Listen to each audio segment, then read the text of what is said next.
Hello everyone! Welcome and welcome back po dito sa ating channel, Grow with Lynn. Today guys ay beheading day. Yan. Kasi sa pa-summer na at magandang mag-behead kasi walang masyadong ulan at mataas yung success rate sa ating mga pinugutan ng mga succulents. Matagal ko nang gustong mag-behead guys, kaya lang ngayon lang ako nagkaroon ng time at saktong-sakto din naman kasi tag-init na at 3 days ago pa ako nakapagdilig sa kanila, kaya okay na ngayon ako mag-behead sa kanila. Gumamit pala ako dito guys ng cinnamon powder kasi yung cinnamon powder ay meron siyang antimicrobial properties na nakakatulong para hindi mag-grow yung bacteria sa ating mga pinagpugutan guys. At pwede rin kayong gumamit ng mga rooting hormone kapag meron po kayo. Yung sa akin kasi ay ito lang yung available, kaya kung ano yung available yun na guys, hindi na tayo maghahanap ng iba. So yan si Echeveria pulvinata or red chenille. Yan guys, pinugutan ko lang kasi tumabingi sila pupunta dun sa kabila. Ang puputulin ko lang naman dito ay yung matataas lang, yung mga nasa baba na part ay hindi ko na sila putulin. Akala ko family ito siya ng tomentosa guys, pero isa pala siyang Echeveria. Nalagay kasi sa isipan ko na pag mabuhok or mabalahibo ay tomentosa, kalancho tomentosa, pero hindi pala siya kalancho tomentosa. Kasama ko rin pupugutan itong si variegated minibel ko guys. Hindi siya lumalaki sa akin guys. Hindi din siya dumadami. Siguro nagkulang siya ng water. Kaya pinugutan ko siya para magkaroon naman ng ibang babies din. At kakapal na siya. Kung napansin nyo yung mga lower part ng kanyang stem ay wala ng leaves. Kasi lagi siyang natutuyuan guys. Yan naman si ghost plant at hindi na record yung video guys. Kaya ipakita ko na lang itong remaining na yung mga naiwan natin na hindi naputol. At nilagyan ko na nga ng cinnamon. 2 stem lang yung kinuha ko sa ghost plant natin. Lumipat pala ako ng area guys kasi nahirapan akong magpugot doon sa plant track natin. Hindi ko mahawakan yung mga rosette or yung mga stem ng ating mga succulents. Ito naman si Lowella ko guys ay bago pa lang to siya sa akin, pero ganyan na siya kalaki. Ang kaya nga lang wala siyang kulay kasi hindi nakalagay sa arawan. Kailangan kasi nito ng full sun para magkaroon ng kulay. Iisa lang to siya sa akin kasi yung meron akong crested na Lowella pero kinain ng uod guys, as in naubos silang lahat. Yan, inalisan ko ng leaves dyan and between sa aking pagpuputulan para hindi ako mahirapan na putulan siya. Yan ang technique na aking ginagawa guys, lalo na kung dikit-dikit yung mga dahon. Para hindi masira yung dahon, alisin na lang muna bago natin siya putulin. Ayan, sana magkakaroon na siyang ng kulay sa bago niyang area. Balik ko lang yung mga leaves na kinuha ko sa kanya. Ipailalim ko lang para hindi siya masunog. Si Claret naman ay gumanda na siya. Tingnan niyo yung kulay niya. Ilang araw pa lang yan siya dun sa taas pero sobrang bilis niyang nagkaroon ng color. Buti na lang napansin ko na hindi pala naka-record. Kaya ayan na. May 2 na ako napugot sa kanya. Iiwan ko lang yung mga hindi naman masyadong matataas. Ang kinuha ko lang yung mahahaba na nakalaylay na para sabay-sabay sila na lumaki at clump sila tingnan. Maraming dahon akong nakuha sa kay Claret guys. Kumapal na ito siya sa akin. Sobrang daling alagaan ni Claret talaga dito sa lowland. Uhawin lang din talaga siya guys. Kaya medyo dinalasan ko yung dilig sa kanya.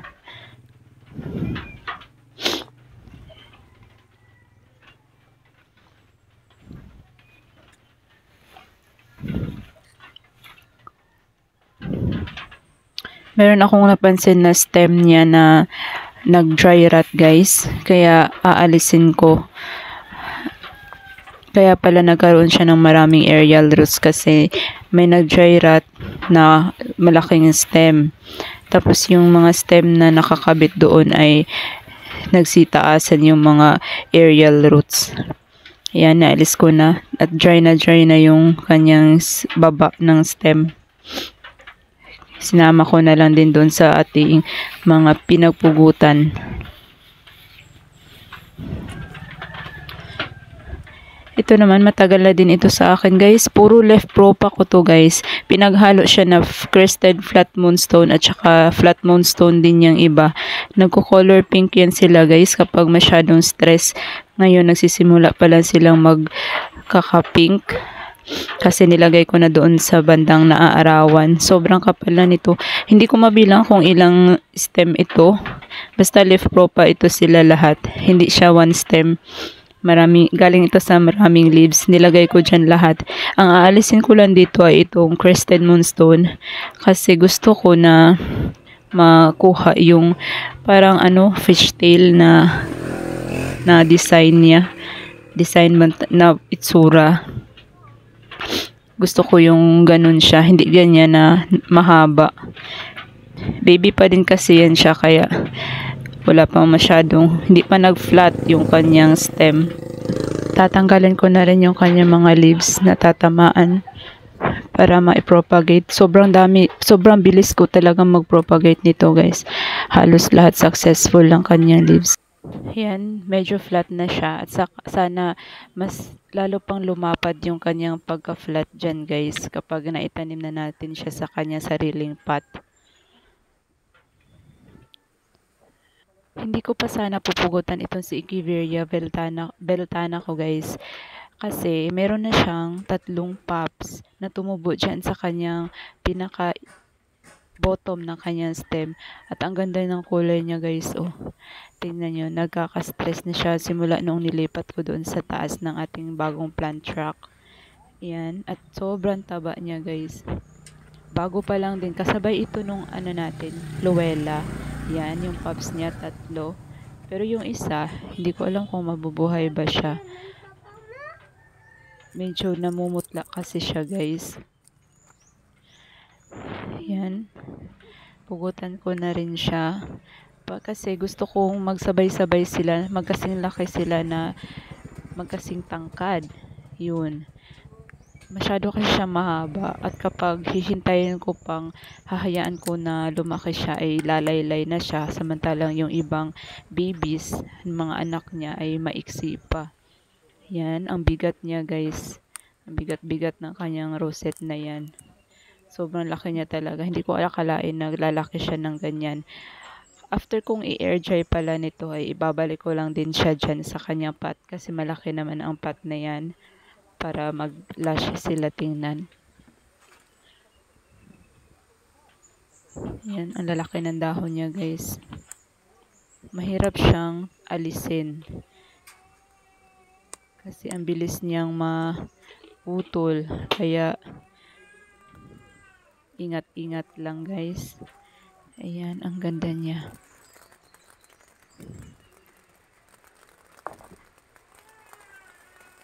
Buti na lang din hindi malala yung pagiging leggy ni beltana natin.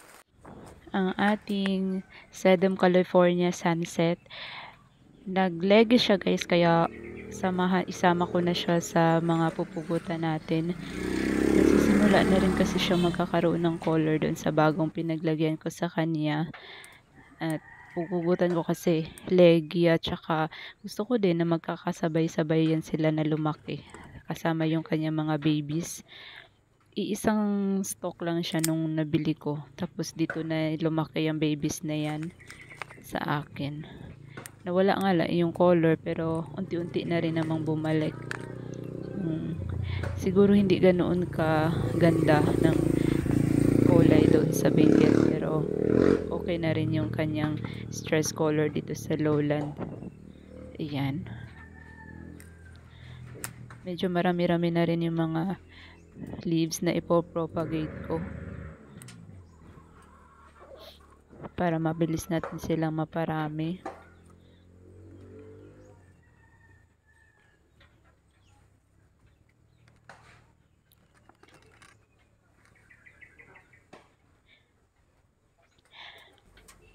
This one is Kalanchoe tomentosa Choco Soldier.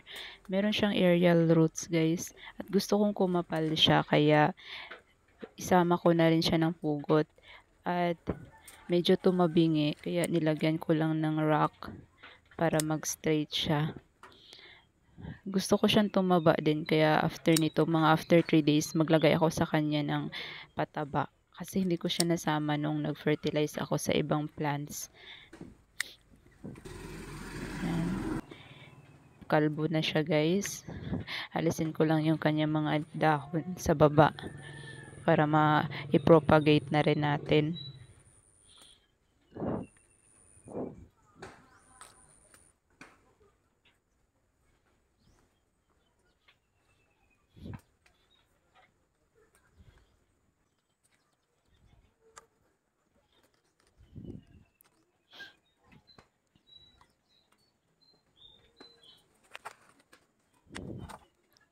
Ito naman ay hindi ko pupugutan pero nilagyan ko lang ng cinnamon powder kasi meron siyang rust fungus guys. Ang nag-iisa kong variegated gilva guys na pinagsamantalahan ng manok. Yan siya. Gumanda yung color niya. At saka humaba naman siya guys. Kaya lang ang pangit ng kanyang itsura na kasi lagas na yung mga leaves. At mostly guys nung mga nileft prop ako nito ay buhay guys. Ang ganda-ganda ng kulay din ng mga yon. Yung isang stem lang ang inalis ko kasi yun lang yung mahaba.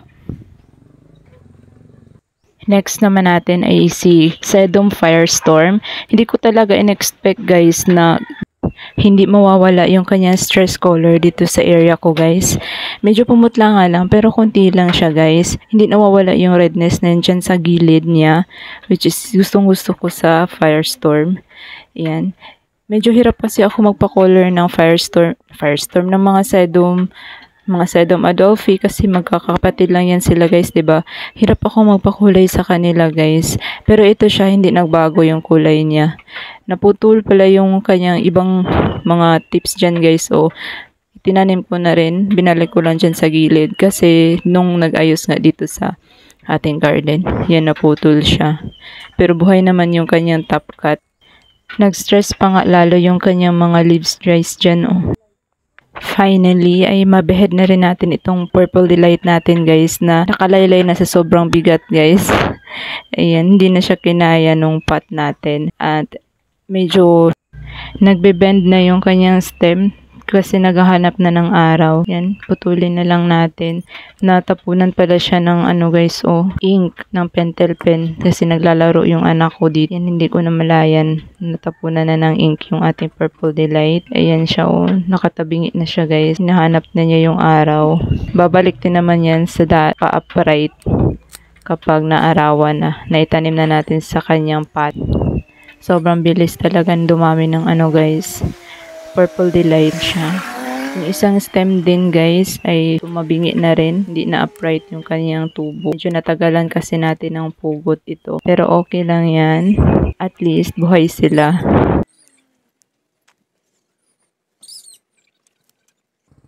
Hindi ko alam ang ID nito guys. Parang mukha siyang green apple. Kaya lang yung green apple kasi merong red kapag nag-stress siya. Ito naman ay parang wala naman. Hindi ko alam yung ID niya. Pero pugutan ko siya kasi gusto ko yung kanyang leaves. Gusto ko yung itsura niya. Hindi siya masyadong mafarina. Ayan. Lumaki na siya guys. Ang liit lang nito dati. Kung makikita nyo naman sa growth ng kanyang stem na parang parang nag-Coca-Cola. Merong bewang. Yun. Indication yun na lumaki siya. Dadami na rin ito siya. Di bali nang hindi ko kilala guys. Ang ganda naman niya.